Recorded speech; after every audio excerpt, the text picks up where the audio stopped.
quite late. Is everyone still awake? Awake, yes, that's good. Do you still remember a machine like this? Yeah, anyone still have it at home? Anyone? You still have it at home? Wow. Impressive. I'm here today to show you this machine, so that you can think back of when you were like using Google.com first time, right? Google has been born on like 1998 with a mission to make the information universally accessible and useful to everyone. So since then, information has been at your fingertips, right? Fast forward to today. That big machine has become a mobile phone, right? It is with you anywhere, anytime, and you're connected to information anywhere, anytime. What doesn't change is that the way that you search, it's still there, right? If you want to find something, you want to know something, you want to buy something, you want to go somewhere, you still go to search, right, to look for information. Which is why if you have a content, if you have a product, if you have a service, people are looking for you on Google search, right, on search. And that's why you should be there, you have to be there to be found. And that is why I'm here today to talk to you about how you can manage your online presence on Google search. My name is Cherry, Siriton Promawin, that's how you pronounce it. So my name is Cherry and I'm with Google, with the search quality team. Our team makes sure that the search result that is on Google organic search, this has nothing to do with advertisement, nothing to do with AdWords. So our team only take care of organic search and make sure that anything that comes up that is of high quality, everything that comes up that is relevant to what you're searching for. I also work with webmaster developers as well as business owner to make sure that together we find better like web as well as the search ecosystem. So you know a little bit about me already. Can I know a little bit about you guys? How many developers are here today? As in you code, you can code. Okay. How about business owner? You use WordPress, but use plugins and all this a lot, and you don't really code. Okay. Who are the rest? Wake up, people. Does anybody knows what is SEO? Give me a hand if you know SEO. Okay, for some people who don't know what's SEO, it's short form for search engine optimization. Basically, it's the way that you try to manage your website so that you have better ranking or like better indexing on Google search. Who here does SEO? Oh, that's good. Okay, so we have quite a wide variety of audience here, and there's a lot for me to cover. So I might have to rush through a few things. If there's anything that you want to know in detail, you can talk to me after the presentation as well, or you can search further on the things that I talk about. And at any point, if I rush through things too fast or anything is unclear, you can let me know as well. So we'll start talking about how search works. So I think that to do well at something, you should know how things work first. So to be able to manage your online presence on Google search, you should know how Google search actually works. I will just tell you roughly about it, and then we'll move on to how you can build website with a purpose, as well as how you can leverage certain technologies that's available in the market to your advantage. Okay? So how does search work? There are three things here, starting with crawling, indexing, and ranking, right? The three steps are different. The problem that you will see in each step is also different, as well as how you troubleshoot in each step is also different, right? So what is crawling? There is this friendly thing called Googlebot that we send out there to find out the website out there in the internet, right, and bring back to us. So can anybody here tell me how many websites are there in this world? 1 billion. Who said 1 billion? Who said? One who cannot pronounce your name. The one that cannot. Okay, anything else? 1 trillion. 1 trillion.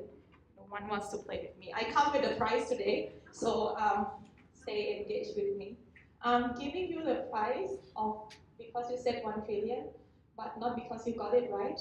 Because I don't know how many websites are there in this world too, actually. And I don't think anyone knows. So I told you already that the way it works is that we send out the Google bot to look for websites out there. It doesn't mean that we find everything, right? The way we do it is also we scroll page by page, not by website, right? So this is quite important. And we know more than 60 trillion pages. And we crawl more than 20 billion pages a day, right? As you can see, there are crazy number of URL out there. So what we have to do is that we have to do scheduling as well. That is because if we crawl everything at once, we can crawl everything at once, but then we'll clog all the pipes there. Everything will be so busy, right? So that's why we do smart scheduling. And the way you can help us to prioritize is that if you submit sitemap to us and tell us that you have changed something, and then we can take that into account and then we can accommodate the crawling and everything better, right? So we can do the prioritization better. So if you do have a website, do submit the sitemap. If you make any changes to your website, do submit the sitemap as well. Let us know that you have made changes to your website, okay? Another thing is you also have control into what can be crawled and what cannot be crawled. You probably have heard of things called robots.txt. Yeah, a lot of nodding, yes. So Googlebot is really polite. We ask you first whether we can look at your site, we can crawl your site. So you can tell us what can be crawled, what cannot be crawled by using that files called robots.txt. Right? This is the control that you have in this stage. So after crawling, we send the robot to take out all the website and put in one index. Right? This index is big, it's really huge, but again, it's not limitless. Right? What it means for you is that we are selective of what we put into the index. Certain things goes into the index, certain things doesn't. For example, if there are two URLs that are exactly the same, has the exact same content, there's a possibility that we will only index one of them. What it means for you is also that if you have a website, make sure that your pages are of value, make sure that your pages are unique and provide certain proposition to your potential clients. Another thing we do in indexing, also we try to understand what is on that particular page. So we do things like annotate, like how old is the page, what is the page about, where is the link pointing to on that page.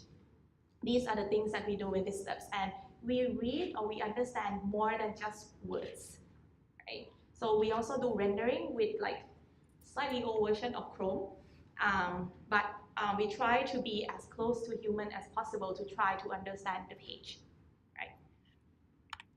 After putting everything into one index, it comes to ranking. Ranking is the part that is most visible to you, but it's also the part that's actually the most complex. And we use more than 200 signals, and I think probably already more nowadays. And you might ask why, like, we make life so complicated, right? Why do we have to have so many signals? It's because we want to tailor the result to the users as much as possible, depending on the context, right? So, for example, if I'm really hungry, so if I search for nasi lemak from a desktop, it could mean that I'm looking for a recipe. I want to cook nasi lemak, right? Or I want to have it delivered to me. But then if it's near lunchtime and I'm searching for my mobile phone, it could be that I'm hungry and need to go to the restaurant right now, and I need the direction to the restaurant. So these are the contexts that we also take into account. Things like this makes it more complicated because we don't serve the result just by keywords, right? It's not about keywords, but more about the content and the context in general at that moment that really matters to the users. That's why a lot of signals there.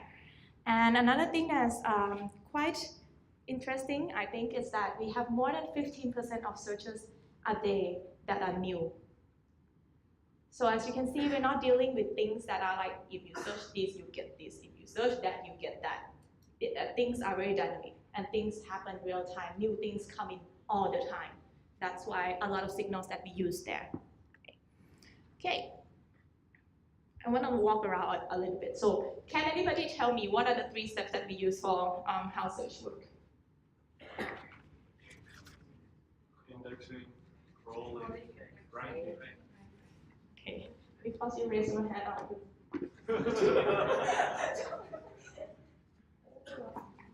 You started like that. Okay. So then you might ask me, why am I here to tell you about how search works, right? So the most the most frequent questions that I get is always, why is my site not on Google? I search for blah blah, how come I'm not there, right? Sometimes it comes in angry tone, sometimes in curious tone, or whatever tone you might have, but they are the same thing.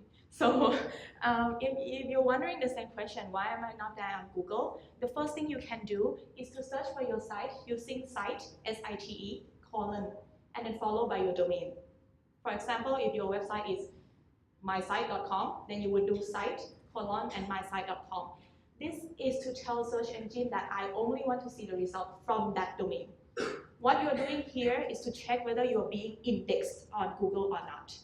Meaning that if you see yourself listed here, you don't have an indexing problem, but you might have to work on ranking instead.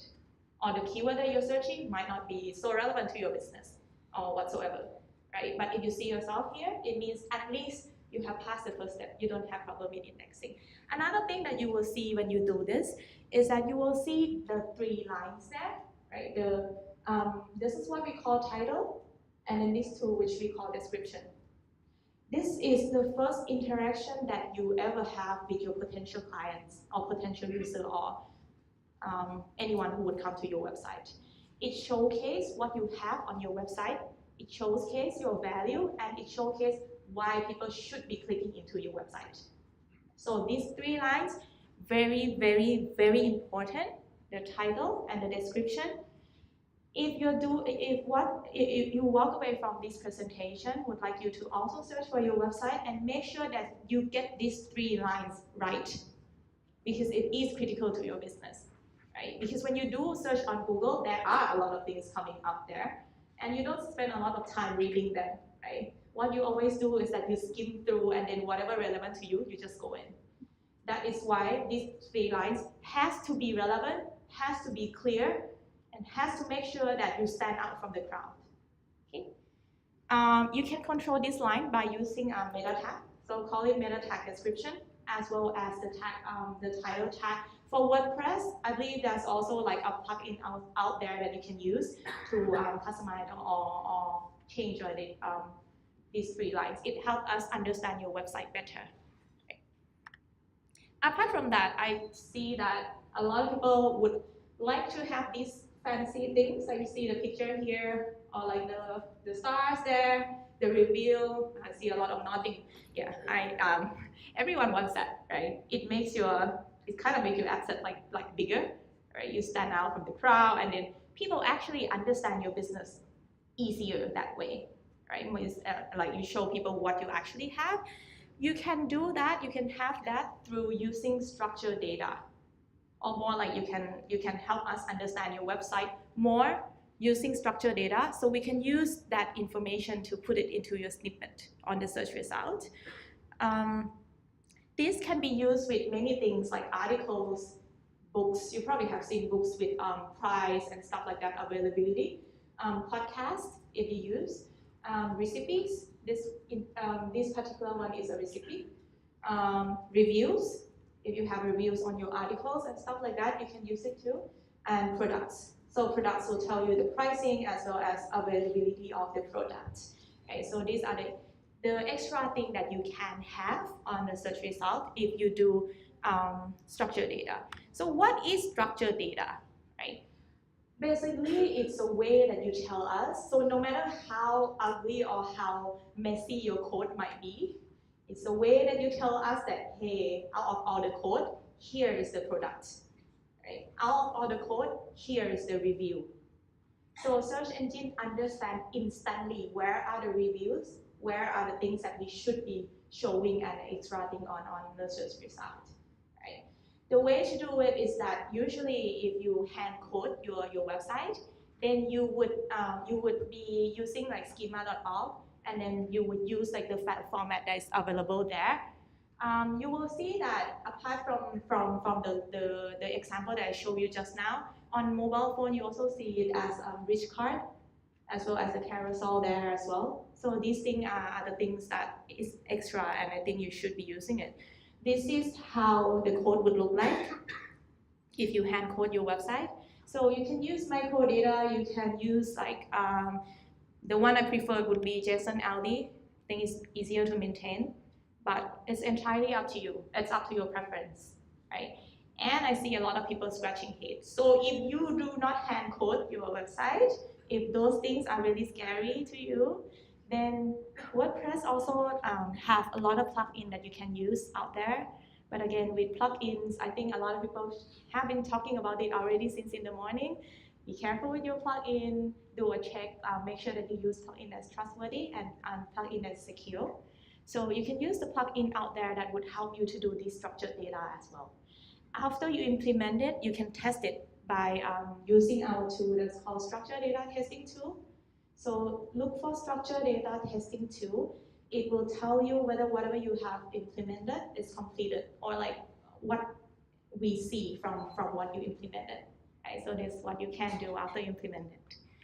Okay, so I've been talking quite a lot about like how search works, as well as a little bit on like how you can tailor or how you can make your search appearance better on Google search. So some takeaways that is from all this is that if you make a site-wide changes, like if you were to change to, say if you're switching to HTTPS, which I recommend you to do, or if you are like changing the whole infra behind your website and stuff, it would take time to reflect on Google.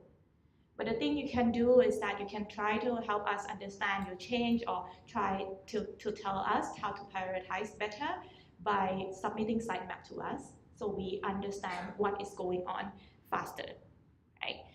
Another thing is that keywords. A lot of people say like, oh, SEO, just throw in the keywords. And I'm telling you that's an old news, doesn't really work anymore. The way that we deal, I already told you that we even render pages as well. So make sure that you're building your website with a content that is clear to your users, not just throwing in keywords in there. Make sure that you prioritize your users before the search engine, right? Another thing is that make sure that your 3 lines, very basic but very critical, make sure that you have that good first interaction with your users. Your title and your description have to be clear, have to be relevant and precise, right? By looking at it, I should know what you do right away. Okay. Another thing is that I understand that codes are not perfect. Like sometimes we missing one closing HTML whatsoever, it's fine. As long as it works, it's okay. I'm not saying like don't fix it, like if you have time then of course fix it. But then sometimes there are messy code, I understand, we understand, nothing is perfect. But it would help us, and if you want to showcase certain things, you can make use of the structured data, make it clean, right? So the search engine instantly understands at least certain part of it. We are done with the first thing. So the second thing is to make sure that you build a website with purpose, right? We can't read your mind. Your users cannot read your mind too. Sometimes I know it's tempting to have a website that is pretty with a lot of things moving around and stuff like that. But the most important thing is that you have to make sure that people know what you're offering, right? You have to make sure that if you're offering the product, the service, or the content, it's clear to user what you want, right? So that we also know how to actually like index or how to serve your website according to what you want, right? Another thing that I see very, very often is that a lot of people choose to have a domain that's very generic, like bestcar.my, besthotelinbintang.com, that kind of stuff. So those stuff are really generic, and then a lot of people do it on the purpose, thinking that, oh, if someone search for best something, then I will show up, right? I see a lot of nodding. The thing is, when you do anything with SEO, when you consider anything about online presence, it's also part of your marketing strategy actually, right? And always for marketing, you always want to build your brand, right? If you are using the domain that is your brand, you get the free thing. Like if someone search for your brand, they definitely will find you. But if your domain is very generic, it doesn't mean that if I search for you, I will find you. Not always, right? So always be you instead of trying to be your keywords, right? Always try to look around marketing strategy, look around the brand, look around what you are instead of just focusing on keywords. Okay? And also look at your focus on your users. We call it building personas. Basically, in human terms, it's like try to think who are your users, what do they want from your website, and is it easy for them to do that on your website? If you're selling a product, who are the person you want them to buy your product? Try to see if you want to buy something on your website, is it easy to buy? Sometimes you can buy in 2 clicks, but for certain websites, you have to wait 10 minutes and then you click another 15 rounds before you get to the product. Would you spend that time to buy the product? Right? So make sure that whatever you want your users to complete on your website is easily achievable. Help your users to help you. Also, your calls to action have to be clear. You have to be clear on what you want also. Like, what is your conversion actually? You want people to read your articles? Do you want people to subscribe to certain things? Do you want people to buy things? Those depends on what you actually want from your business. The next one, leverage on technology. So these are the things that I think is the basic that at least you should know, or you should be covering, or you should at least consider. The first thing is Search Console. Has anyone heard of Search Console here? Okay. How about Webmaster Tools? Oh, I see more hands for Webmaster Tools. I'm telling you that it's actually the same thing. So we changed the name from Webmaster Tools to Search Console, but essentially they are the same tools. If you haven't heard of it, it's a tool that helps you actually kind of have the stats and like all the statistics about search, organic search. So it tells you things like how many people click when you show up on Google. It tells you things like what is the keywords that people search for and land on your website. It tells you also the average position that you appear on Google. So these are the things that I think you should know. If you wanna do anything at all, you should know where you are right now so that you can improve from there. Right? Another thing is that if you have any security issue or anything, we would also send a notification or a manual action. We also send notification through Search Console. So it's kind of like a channel for us to communicate to you. Right? It looks like this. So if you're interested and you are not there yet, go to g.co/Search Console and verify yourself there. For WordPress, you can do it by using DNS, I believe. You can do it by using meta tag. And also there should be plugins to help you as well. And again, with plugins, be very careful with it. Check and then make sure that you're using plugins that are well updated, plugins that are widely used. HTTPS. I don't know if anyone have talked about it today already, but tell me if your site is already on HTTPS. Okay. It's good to be on HTTPS, and actually if you are using Google Chrome since October 2017, so the October that just passed, you will realize that if your website has a field for people to fill in, either it's an email address or either it's be it what website. If people come in, they will see a label saying not secure if your website is HTTP. So that's the step that Google Chrome take. And basically HTTPS it helps you to communicate with your users in a more secure way. So basically there is more, like one more layer of security on top of your usual communication with your users. So if you're not on HTTPS, I understand it's a big decision, but try to consider it and see if you want to move there. Mobile friendly, I think a lot of people should have talked about it. So make sure that your site is compatible with mobile phone. Make sure that it's at least it opens and readable. Make sure that people don't have to like zoom and pinch everything out of your website, because I don't think you like that experience as well, and you don't want to force your users to do that, right? Speed is the key. Make sure that your website is loading fast. Make sure that you're not like wasting people's time loading for your stuff. When you have like better speed on your site, people also tend to navigate more on your website. So they tend to buy stuff more, they tend to go more and look further for your for the information. So that is really important. Another thing is to stay safe from hacking. I think there's like a dedicated thing this morning, right? There's a session this morning about security. Make sure you put what you have learned there into use, because it is critical. It is really, really important. If you're hacked, it affects you in terms of your brand. It affects your potential users, and it also affects your ranking and your indexing on Google search as well. So make sure that you stay safe there. Okay. Another thing is you might have heard all these jargons. Like I can see a few developers here and people who do SEO. There could be a lot of things that are coming up like mobile first indexing, or AMP, or PWA, or anything that you name. There are a lot of new words in the industry. So just stay nimble, stay curious. I'm not saying that if there's anything new comes, you have to use everything. I mean, by all means, if you want to try out, then fine. But if anything that comes and is related to your business, try it out, right? But to be able to try it out, to be able to like try any new things, you have to stay curious. You have to make sure that your website is also clean, right? So if your website is really messy, it's really hard to adopt something new, right? So make sure that everything is ready on your site. When everything new comes and then you want to learn about it, when you want to adopt it, then it would be easier for you. Okay. So I've talked a lot. So if you have been lost along the way or like slept or something, then these are some few takeaways that I would like to leave with you. So make sure that you build a strong and clean foundation.